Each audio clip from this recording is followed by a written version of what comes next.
Okay, so you're interested in Mint Mobile and you have some questions. I have some answers for you.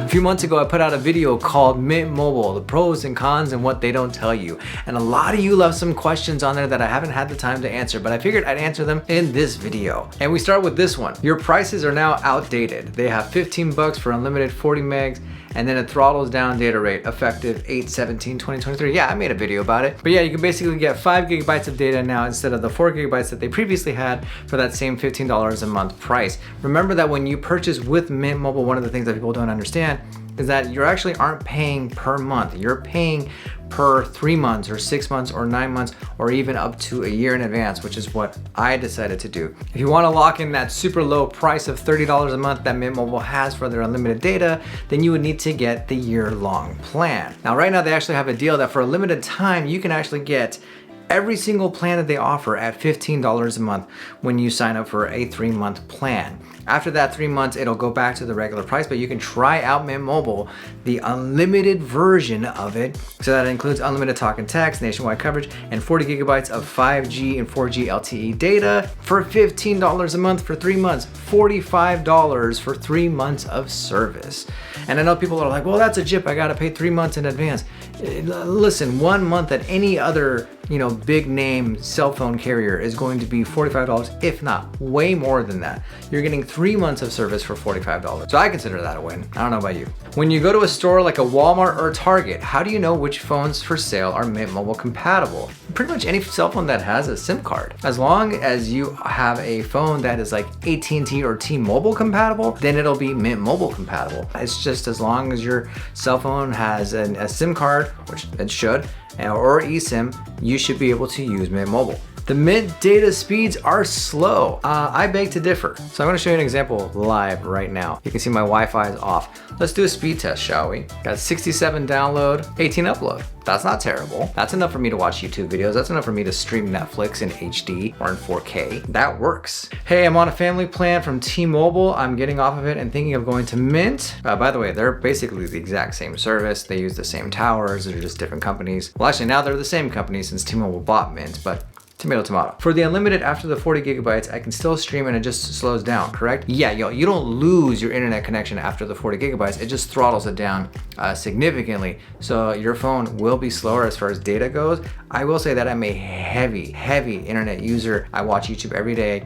I listen to podcasts. I listen to YouTube in the car. I drive an hour to and from work every day. So that's 2 hours of YouTube content right there. I'm streaming YouTube music. I'm on social media. I'm using my phone all the time, and I've never gotten to a point where I've ran out of data. So there's that. Also, all I do is switch out the SIM cards and my number will stay the same. No, absolutely not. Do not do that. So what happens is you order from Mint Mobile and they will send you a SIM card or eSIM if that's what you choose to do. In my experience, I got a SIM card and I had to call Mint Mobile and port over my old number to Mint Mobile. And I had to call at&t, who was my previous supplier, my cell phone provider, if you will, wrong word, and ask them to basically unlock my account, which they did because my phones were already paid off and everything was fine.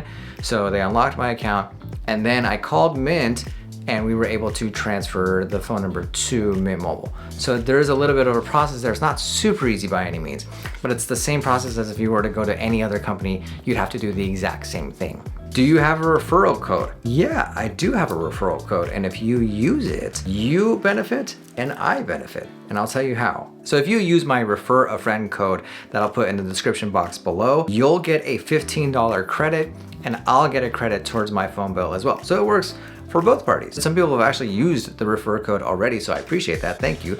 If you're interested in getting $15 off of your Mint Mobile account, use my code below. As a customer of Mint Mobile for the past 3 years, I would advise anyone thinking about getting unlimited Mint Mobile, beware that their 40 gigabytes of 5G data slows down to 64 kilobits per second. The term unlimited is a joke. Every cell phone company does this, by the way. There is a cap to how much you can use that's unlimited, right? Verizon does the same thing, T-Mobile does the same thing, at&t does the same thing. They all do the same thing. You gotta read the fine print of what you're signing up for. But again, 40 gigabytes of data for $30 a month to me is very generous. I think it's a great deal. You just saw my data speeds. They're they're not incredible, but they're not terrible either. And if I need to use a hotspot, if I don't have my Wi-Fi is down or whatever, this comes to the rescue. Did you ever experience calls not going through? I had Mint Mobile 5 years ago, and that's the reason why I left. People who would call me complain that I never picked up the phone or answered text messages. No, this has never been an issue for me. I get all my phone calls, I get all my voicemails, I get all my text messages. That hasn't been an issue. Had Mint on a recurring 3-month plan. 9 months in, they charged me for a year and would not refund the excess charge. Dishonest company. Okay, so this is a downside that I talked about in that aforementioned video. If you do sign up for a 6-month plan, 9-month plan, 12-month plan, whatever, and you decide somewhere in that vicinity that you are not interested anymore, Mint's not for you, you want to move on to another company, you're not getting your money back. You pretty much have a 7-day window to get your money back from the time that you actually sign up. So let's say you sign up for a year and on day 6, you're like, you know what, not for me, you can get your money back. But if you get to day 8, day 9, and you decide, hey, I don't think I want to do this anymore, too bad. your money's gone. And the thing with Mint is the reason why their costs are so low is because, there is no billing department, there is no monthly bill, there's none of that stuff. So a lot of their overhead goes away, which enables the cost of the service to be so low. And therefore, one of the downsides of that is that you really can't call customer service and threaten to leave or anything like that because they already have your money. So that is a downside to the service. It is something that I want everyone to be absolutely aware of, that if you are signing up for 3, 6, 9 months or 12 months or a year or whatever, that you are good with that decision before you jump in, because once you make that investment, that's it, you're locked in. You should make a video explaining the taxes and fees, especially the recovery fee. Yeah, happy to. Here is the breakdown of my last bill with Mint Mobile. So I paid for the year service $360, and then there's a recovery fee of $25.25 plus $4.16 of taxes and surcharges.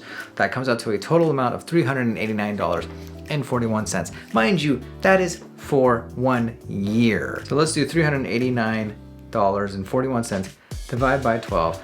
It comes out to $32 a month for cell phone service. Okay, why the $25.25? Mint Mobile has something called the recovery fee. And the recovery fee is basically explained right here, where it is a cost that they give to the consumer to help them comply with various federal and state programs, taxes, and fees, including but not limited to state and federal telecommunications relay service programs, etc., etc., etc. Plus an additional 2.5% of the plan cost, which is applied to help recover other administrative fees. So for the 12-month unlimited plan, it comes out to $16.25, and then when you add the 2.5% of the $365, that comes out to $25.25 total. Is it annoying that there's an additional fee? Absolutely. But again, when you break it down over the course of a year, you're still just paying $32, a little over $32 a month for a cell phone plan that gives you unlimited call, unlimited text, and unlimited web up to 40 gigabytes of data, and then it throttles you down after that. So hopefully that answers a lot of questions that you may have had about Mint Mobile. What do you think about the service? Let me know in the comment section down below. And if you enjoyed this video, give it a like and consider subscribing for more content in the tech and mobile world. My name is Amir. This is Arc Overload, and I'll see you next time. Take care.